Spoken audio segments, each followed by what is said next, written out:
His dagger-like beak is perfect for an aerial assassination.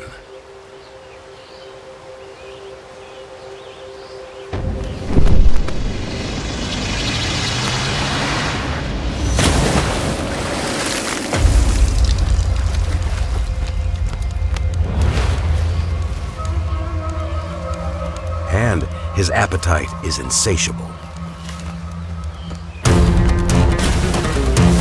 He'll eat almost anything alive in these waters.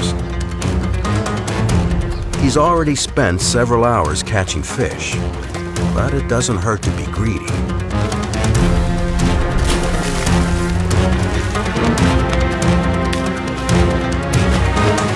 He can't resist diving for everything he sees.